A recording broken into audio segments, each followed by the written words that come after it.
What's up, YouTube? This is your boy Alex. Today's Friday, and today's your guys and girls' lucky day. This is the first time and the only time in history that you will get three YouTube videos in a row. Now, tomorrow is 4th of July. I want a break from doing YouTube videos. Y'all need a break from seeing my YouTube videos. All right.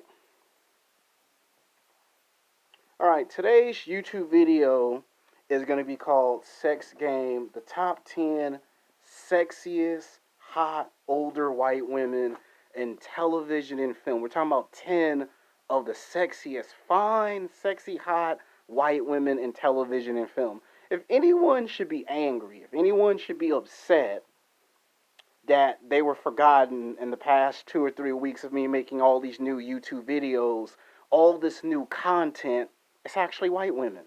Yeah, I had this one fine white girl at the Grove that was mad because she thought I was forgetting about them. I ain't forgot about y'all. I make all this new content. I have multiple videos, multiple subjects, and sometimes I have a lot of fun talking about television and film and the filmmaking process. And sometimes I be in other categories. It's still stuck in the category of television and film. Now, I'm not saying that's an excuse. I'm not saying I should get off the hook. I'm in the hot chair. I'm in the hot seat. I'm just trying to explain to y'all that I apologize if I angered or upset at y'all in any mere shape or form. Because there are some women going, you made videos for everybody else. What about us? I ain't forgot about you, sexy, fine white women. This video is long overdue. I apologize. Some people will say I should not apologize, but the reason why I'm apologizing is because I made a video earlier and I said if that video is very successful, then I'll get to this one. So we're jumping way ahead of schedule. So we're going to make the video. Now, there's another person I got to make a shout out to. That's why I make the video, to let you know there's time to make another shout out.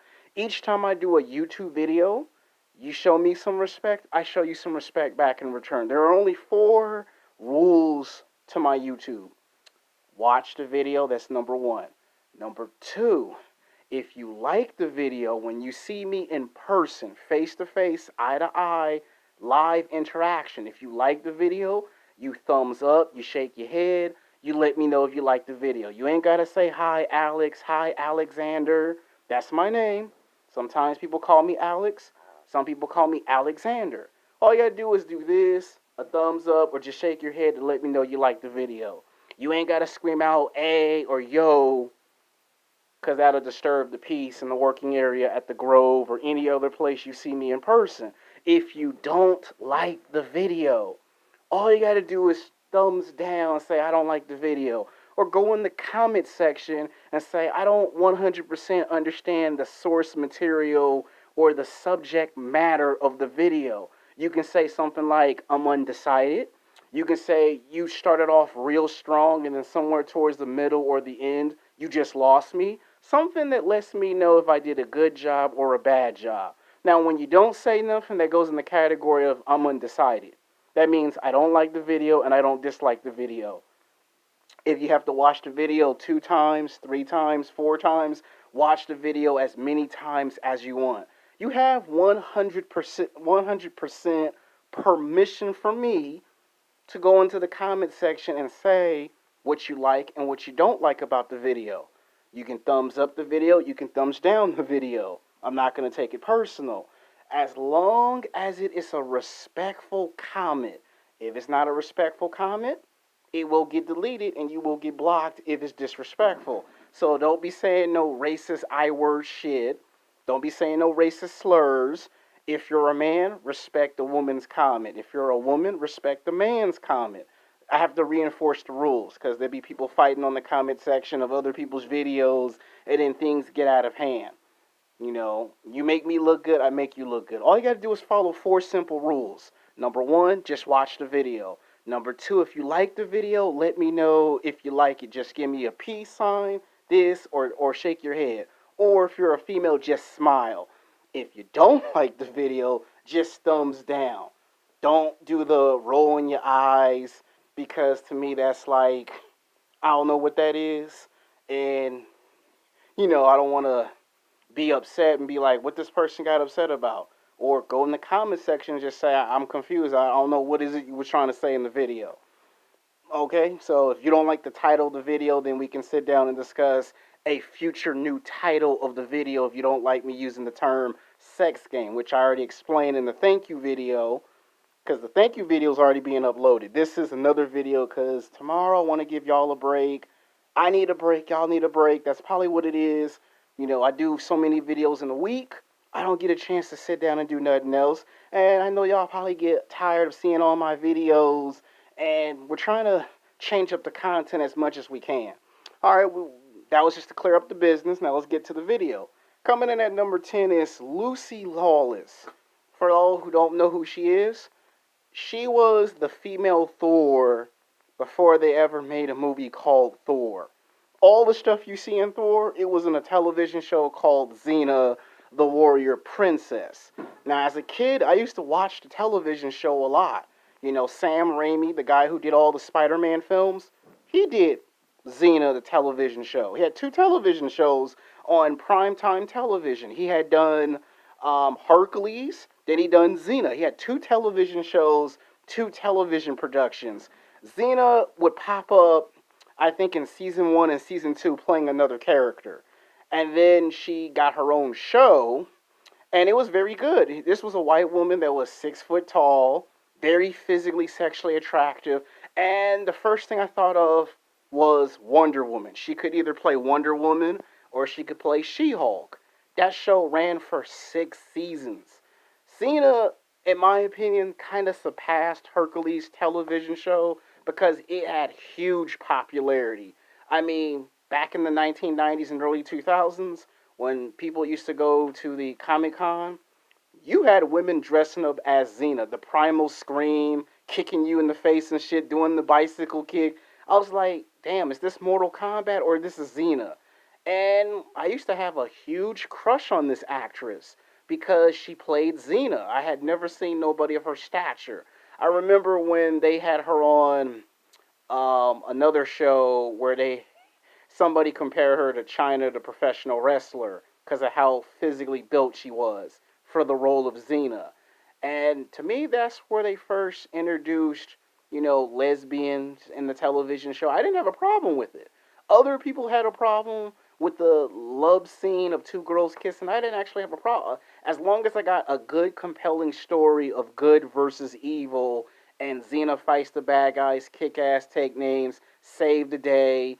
This character, before you had Wonder Woman, you had Xena. A lot of the qualities that you see Wonder Woman have, Xena had embodied them. And at that time, they could have made a live action movie of Xena, but she was playing an interpretation of Wonder Woman through the television show of Xena. You had Ares, the god of war, who tricked her 2 times and she fell in love and had a child. I'm not trying to ruin it. The TV show is about 20 years old, and you can find it on Netflix. But during her time, oh, she was bigger than life. I mean, she was big on television. I mean, everyone watched her television show. I didn't care if you put it on a Friday, a Saturday, a Sunday. Her show would actually beat Hercules in the ratings. Like the first 2 or 3 seasons of Hercules was untouchable. Then when Xena came, it's like people was like, oh, I like Hercules, but Xena's fine as hell. And a lot of guys had a crush on her during the 1990s and the early 2000s. So she kind of was the female Thor, and Thor in a way before you got a movie of those characters. All right, coming in at number 9 is Jaimie Alexander.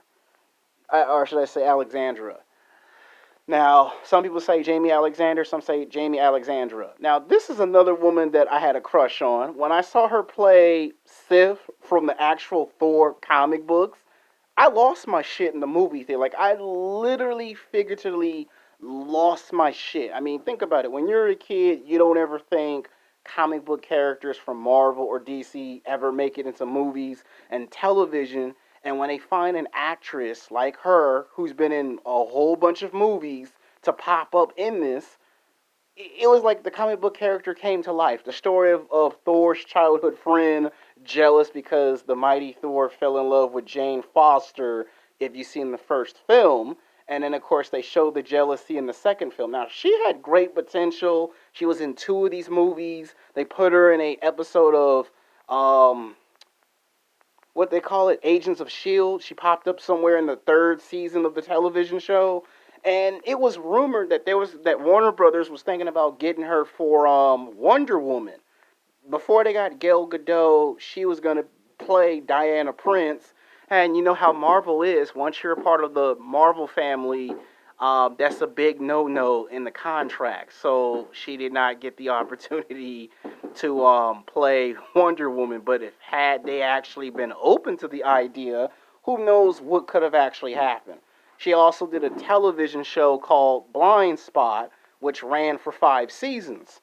Television show been over, but she played a FBI agent with a lot of tattoos that suffer from memory loss and basically did not who she was. It took like all 5 seasons for her to find out who she was. To me, that was kind of like them doing a television interpretation of Vin Nikita. Because that's what Navin Nikita is. A girl who's a police officer, an FBI agent, a girl who accidentally doesn't know who she is, forgets her memory. They just find a new way to make it into a fresh concept, and it worked. The difference was they added her having all these tattoos. She cut her hair short, and I remember the controversial backlash that she got for doing the television show. And to me, she had to come out and say it's just a character that I play on TV and things of that nature to calm everybody down. But it was just unfortunate that she never got to be in Thor Ragnarok. She never got to be in the Avenger movies. I mean, her character had a lot of potential. And she was the one who suggested that all the female characters get their own movies. So, in a way, you got to show her some kind of respect and some kind of credit. All right, coming in at number 8 is Pamela Anderson. Now, this was a white woman that I found very, very physically sexually attractive. This was a woman that I had a crush on in the 1990s. She popped up in a lot of movies, a lot of television shows. Now, she's from Canada, but for years and years, as a huge fan of Pamela Anderson, I don't think it mattered if she was Canadian or just white. I just saw a fine-ass white girl. And yeah, I got into a lot of trouble. You guys and girls have no idea how much shit I got into with my mom over the years when she was alive. I would sneak up at nighttime when I had to go to school once upon a time. And this was high school, of course. And my mom had a rule. You don't get to watch television past 9 o'clock. Once it got to 9 o'clock, it was time to take your ass to sleep. And knowing me, I was that young, hard-headed kid that did not want to go to sleep. So obviously, I snuck up and watched, Home Improvement. That was the first show she started. Then she appeared on Baywatch, is where her career blew up and took off. And she was on there for like 3 seasons. And then she left, and then she tried to do her own television show called VIP, which that ran for 3 seasons. Then she would return on Baywatch Hawaii, where she was teamed up with David Hasselhoff. So she got to be in like 6 seasons of the Baywatch television show. So she got to be on 3 different television shows. Before we crushed on WWE diva superstar Trish Stratus, we crushed on Pamela Anderson. Like, I am a huge Pamela Anderson fan. Watched all her movies, all her television shows. She was real big in the 1990s, and a lot of people were wondering what was going to happen when they brought on Carmen Electra. I remember they were trying to big them two up like Britney Spears and Christina Aguilera in the 1990s. Who was better on television? And she held her own. And everybody always remembers those controversial moments where she just likes rock and roll. Yeah, she was good, and she popped up at WrestleMania in 1995 with, who else? Carmen Electra. When it was Shawn Michaels versus Kevin Nash, when he was called Big Daddy Cool Diesel for the WWE Championship. Of course, Shawn Michaels was the one being accompanied by the girls, because at that time they were trying to get Shawn Michaels onto television just for his character in professional wrestling, but then they decided to change their mind and just have the girls accompany him to the wrestling ring. And the thing was, if he won the championship, Then he got to win the part in the Baywatch television show. Of course, Big Daddy Cool Diesel won the championship. So yeah, and then 20 years later she meets Trish Stratus, and they do this one hot kiss. So yeah, you gotta have. And then she pops up in the Baywatch reboot at the end, which teased a sequel with David Hasselhoff. And of course, you got Zac Efron, you got The Rock. All right, coming in at number 7 is Carmen Electra. The second girl, when it comes to Baywatch, I just like the Baywatch girls. I don't know why. There are guys who like the girls on 9210, Meryl's Place, but for me, it's Baywatch. For some reason, I don't know what you put in the food, what you put in the water. Every time they had a fine ass chick on Baywatch, I just crushed on them. And like I said, my mom had to make me go to sleep. And sometimes my mom would try to get rid of the cable channel that actually had Baywatch because my mom my mom was afraid of what would happen eventually. I would have a huge, huge crush on sexy, fine ass white women. So you would probably have to say that Baywatch television show, then 9210, and then Meryl's Place was the shows that kind of got me going, yeah, I like me some white women. That's why in high school you never saw me chase after them because a lot of the black women would be like, you talk to a white woman in high school, I'm gonna kick your ass after school. When the clock turned 3 o'clock, I'm gonna get your ass. So we didn't do too much of that in junior high and high school. It wasn't until I got to college that I started reliving the Baywatch experience in college. So you can kind of see how that happened. Same thing when I went to the Grove, which got me into a lot of trouble at a store called Top Shop Top Man. I saw one of the managers, and guess what? I kind of thought she was Pamela Anderson, but between me and you, don't go back and tell her that. She might start busting up laughing. But all fairness, this show kind of started it. Carmen Electra at that time was dating basketball player Dennis Rodman, and she kind of, how should I put this? Carmen Electra was Candice Michelle before there was Candice Michelle. The commercials, girldaddy.com, she did those commercials first, and then she passed the torch to Candice Michelle, and then Carmen Electra got into the movies and television shows, and then she herself got into the wrestling ring and mixed it in a little bit. So if you think about it, if it weren't for Carmen Electra, you probably would have never got, you know, Candice Michelle, who I actually did actually meet in person, but we're gonna save that for a wrestling video. All right, coming at number 6 is my X-Man crush, Rebecca Romania. Sorry if I butchered the last name, aka Mystique. Now, the X-Men trilogy's over, and Walt Disney has purchased Fox, and a lot of people ask me, which version of Mystique do you like from X-Men? Do you like the more older, mature, or do you like the Jennifer Lawrence version? Jennifer Lawrence did a very good take of the character, but for me, I'm old school. I like the original 3 X-Men films. I like the more older, mature Raven, aka Mystique, because she could compete with any character. Like her fighting scenes were so real that she actually embodied what the character looked like. Like she got in the athletic shape. She did the martial arts. She did her dangerous stunts. She actually sat in the chair for like almost 10 hours of blue makeup. And the fact that she was able to be on screen and be able to hold her own against Hugh Jackman's Wolverine was incredible. And the fact that she got to be in 3 X-Men films, and when they did X-Men First Class, she had a nice little cameo. It was like a little goodbye to the character. You know, a lot of us were happy. That was our childhood. Of course, she also appeared in a TV show called The Librarian. They made a movie. Then she been in there for like 5 seasons. Then she also popped up in The Punisher, which I was surprised that she would pop. So that was like another franchise that she was a part of. And she's like 6'1", 6'2", very damn tall. Started off as a model, then worked her way into acting in film and television. So yeah, that's anytime I see somebody like her, yeah, I'm gonna think of Mystique from the X-Men comic books. I actually had a poster of her somewhere in my room, but I don't know where it is. Just to show you how much I had a crush on her when I was in college, when they were still doing the X-Men films. All right, coming in at number 5 is Gwyneth Paltrow. Gwyneth Paltrow, very nice all American schoolgirl.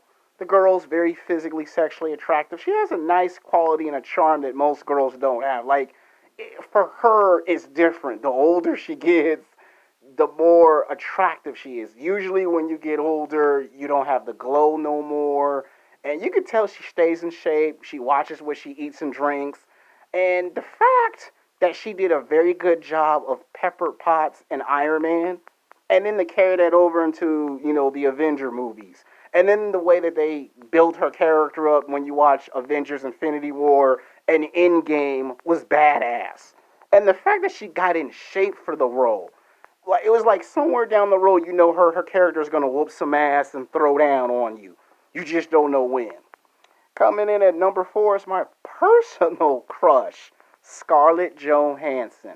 I watched her career from the time she began in Hollywood to all the way to now. See, most people just know Scarlett Johansson for her portrayal as Natasha Romanoff in Iron Man 2 and Captain America Winter Soldier and Captain America Civil War and the Avenger movies.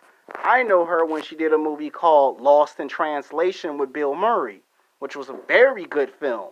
Then a movie called The Island with aka Obi-Wan Kenobi, Edward McGregor. Those were two of her big hits. And then later she did another movie. I forgot who it was with. And then she did this one movie with the guy that played Two-Face and James Hartman and Black Dahlia. That's a very good movie. I advise you watch that with your parents and grandparents. Don't watch that movie by yourself. It is based on a true story, and it is about old school Hollywood. There's Hollywood today, and then there's Hollywood of the golden days of Hollywood. She was in that. Then she was in a movie called The Spirit with Samuel Jackson. So she had good chemistry even before she got into the Marvel Cinematic Universe. And then she found herself in a movie called Iron Man 2. Then Captain America, Winter Soldier, Captain America Civil War, the Avenger films. And she did a movie called Lucy. And then she did Ghost in the Shell. So she's still in the prime of her career. And now she's getting her own standalone movie, The Black Widow. And I can't wait until they release that movie. Like, I just cannot wait for them to release that. And guess what? She's one of my favorite Marvel characters. Out of all the Marvel female superheroes, if I had to make a YouTube video for nerds and geeks, because I am one at heart, I would probably put Black Widow probably at number 2 or number 3.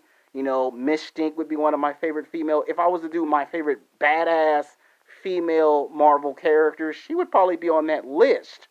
And the fact that she played Black Widow so good is perfect. So I can't wait to see what they do with her character next. If they make a Black Widow 2 or 3, I'm all game. If they do a spinoff, I'm all game. Alright, coming in at number 3 is Jennifer Garner, another girl that I had a crush on. But for different reasons. She did a television show called Alias, which is real old, ran for 5 seasons. Could have got 6, but went for 5 seasons. It was like Mission Impossible, but what if the main character was a woman and she was a U.S. spy and she would just kick ass and take names? And to me, it was good because it was like Mission Impossible meets James Bond, but the main character is a female, and the show was good. Another female actress who could have actually played the Black Widow, who could have played Diana Prince, Wonder Woman, back in her heyday. I mean, she did a lot of badass movies, a lot of movies that were good, box office gold. Then she did a movie called Electra. She looked fantastic in the movie. I was like, oh shit. Like, at that time, I was thinking if she didn't get cast for Electra, that is fucking Wonder Woman. I mean, the physicality, the way she got in shape. And then she appeared in her own standalone movie called Electra. Now, it's unfortunate a lot of people didn't understand the concepts to that movie, but she had her own. So you got to see her play Electra twice, which is a shame nobody remembers it. And then she did some more movies. She did some romantic comedy movies. She can throw her hat in romantic comedies and in pure straight drama action. So she has a huge range of acting. Then there's these cell phone commercials, which are funny because even at her age, she is still physically sexually attractive. She eat the fruits, the vegetables. She keep her body in shape. I mean, I can't help when I watch TV. I'm like, God damn, that's Jennifer Gardner. Damn, she still look good. I mean, I'm serious. I'm not bullshitting. She looks good for her age. All right, coming in at number two is Charlize Theron. Yeah, I got a crush on her too. You probably be like, damn, man, all the girls on this list you got a crush on. For the most part, yes. Now, this one started her career in the 1990s. She was a model in South Africa, came to the United States, did modeling, popped up in the magazines. That's how I found out about her. And remember, I told you I used to always get my ass whooped? Well, my mom had an In Vogue magazine with her on the front cover. And what did I do? I actually took it and I actually went to sleep with it, and the next day I woke up, I got spanked, like literally spanked, because that my mom was looking for that magazine, and my dad started laughing like, well, he having fun, and my mom like, it ain't funny. He took it without permission. The point was, I was a badass, and that's all I can tell you. I was a badass. I mean, there was that, and then I used to take my dad's keys and run away with it, like literally run with it. But that will be another video called My Childhood. I will make a complete separated video for that that will explain my daily adventures as a kid. Right now I'm an adult and we're talking about adult stuff. Anyway, she did a movie called Mighty Joe Young, which was pretty much an okay movie. It was like another take on King Kong, not that well received, but she had a breakout career because she popped up in Reindeers with Ben Affleck, which showed she had good chemistry. And then further into her career, she would pop up in a lot of these movies. She did a movie with Johnny Depp, good movie. And then it was called The Astronaut's Wife because it was made into a book. I read the book, and when I read the book, I just had to see the movie. Disappointed that it didn't get no damn sequel. But my point, then she popped up in Contagion. Then she popped up in Alien Covenant. I mean, which they didn't call it Alien Covenant, they called it Prometheus. Too bad she wasn't in the sequel. And then her career got a huge boost in the Fast and Furious movies. She did play an action female superhero called Afflex. Nobody remember it, but she did play a badass action superhero that was very futuristic. That reminds me of Ghost in the Shell. And again, this was another woman that could have been Black Widow or Wonder Woman. I mean, she was in Snow White and the Huntsman, and she was in the sequel, and she looked good in both those movies. I mean, yeah, she looked real good. She's like, in my opinion, the second coming of Angelina Jolie. Now, for the number one person, who is number one? It's no other than the one and only Angelina Jolie. Yes, I've watched her career from the late 80s to the 90s to the 2000s. Now, she's been in the game for like almost 3 decades. She has a huge laundry list of films that I just happen to watch. Sky Captain of Tomorrow with who else? Gwyneth Paltrow and Jude Law. Good action-packed movie. She was in a movie called Wanted with James McAvoy before he became Charles Xavier of the X-Men. She was in Gone in 60 Seconds with Nicolas Cage. Yeah, I know my shit. I know my Hollywood movies. She was in a lot of big budget movies. I mean, she was. I mean, she was in Salt. Tom Cruise passed. She took it up. She was in Salt. That was supposed to get a sequel. I don't know what happened to it. I mean, then she directed a movie called Unbreaking. It wasn't that bad of a movie. I mean, she did a good job as director. I mean, I don't see what's the fucking problem. I mean, because it's a woman directing, everyone has a problem. I mean, Patty Jenkins directed Wonder Woman. No one shit their pants. Uh, Selma was directed by a black woman. So I don't see why I pick on Angie Jolie so much. I mean, she did a good job with the movie. I mean, it got an Academy Award, almost got nominated for an Oscar. So she showed that she can act, she could produce, she could direct, she can write. I mean, she has talent. She did that movie called Girl Interrupted. She did that movie too, and it was with Whoopi Goldberg, which I was shocked that Whoopi Goldberg was in that movie with her, but she showed she could hold her own to a comic comedian legend. I mean, she popped up in so many movies. Hell's Kitchen, which is a boxing movie. I mean, she popped up in so many films that shows you why she's good at what she does in acting. And I still don't think we have not seen her last best movie. I mean, I still think she has two or three, maybe five more performances left out of her before you can say if she's done. I still think she's still got a whole lot of juice left in the tank. So there you have it. These are my top 10 sexiest older white women in television and film. Some of y'all might like this list. Some of y'all might disagree with the list. This is supposed to be an enjoyment of fun and entertainment and not take so serious. Some of you will like the video. Some of you will be undecided. I understand. Though I'm not going to take it personal. Until next time, peace.